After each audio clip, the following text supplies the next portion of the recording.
What's up, everybody? Sled Dog here, back with my final top 5 pre-Fall of the Dark Brotherhood expansion coming out April 5th, 2017. We've come a long way. Today I'll be looking at neutral colored cards. As always, these rankings are based off versatility, how powerful they are, cost value, and the aesthetics. Keep in mind, this list is my personal opinion. If yours happens to be different, please feel free to post why in the comments below. I would love to read them. That being said, let's get started. Coming in at number 5, we have Lurking Crocodile.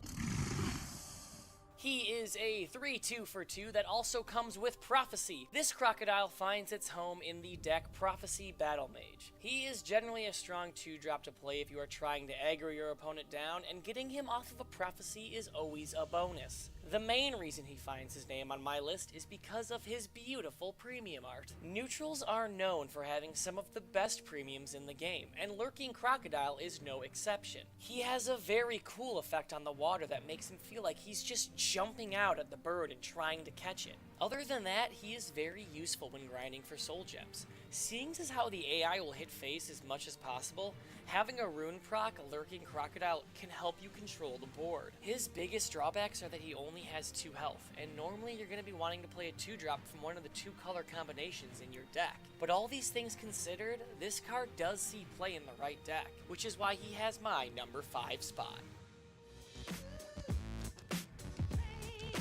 Swinging in at number 4, we have Crushing Blow.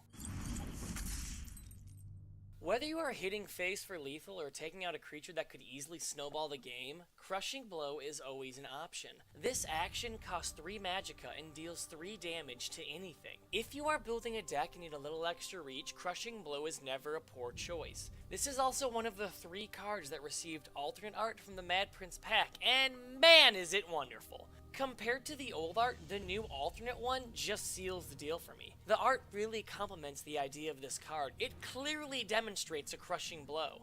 As for drawbacks, it takes up another space in that 3 magicka slot, and with so many huge 3-drops in this game, it potentially just crowds your curve. That is why it lands my number 4 spot.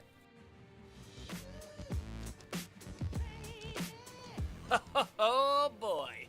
Did you really think he wasn't going to make the list? I am of course talking about everyone's favorite follower from Oblivion, the Adoring Fan.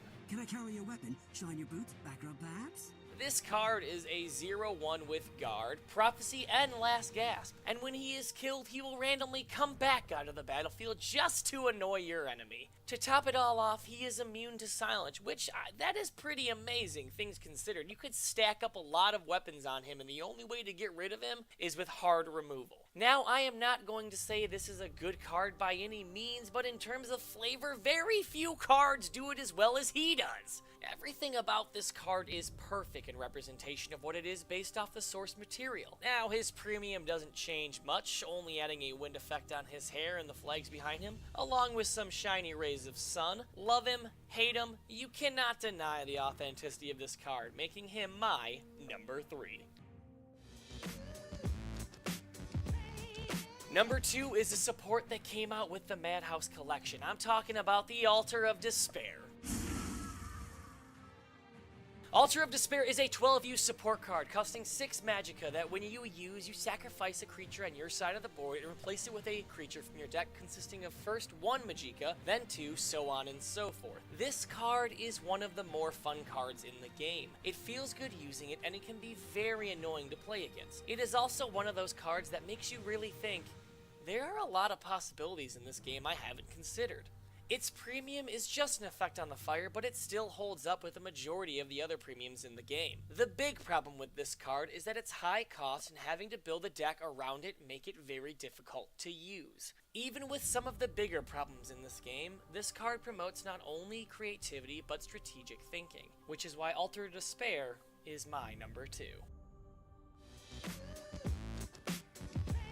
Raining in hell from above whenever this called by the Dova King is my number 1, Odaving. Your storm is no match for mine.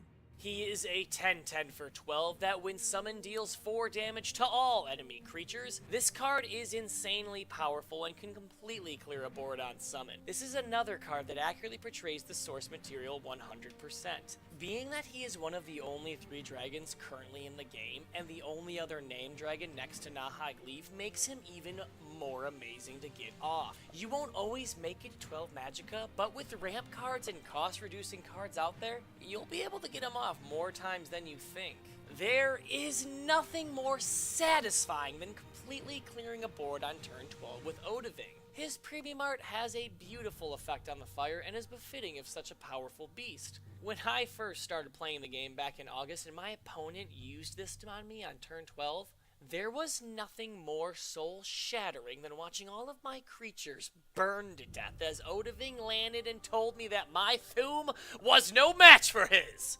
As for drawbacks, this card can be easily removed with hard removal. I'm talking piercing javelins and mummifies. But after he has been laid on the field, more than likely your opponent is so demoralized they just forfeit, which is why he sits at my number 1 spot.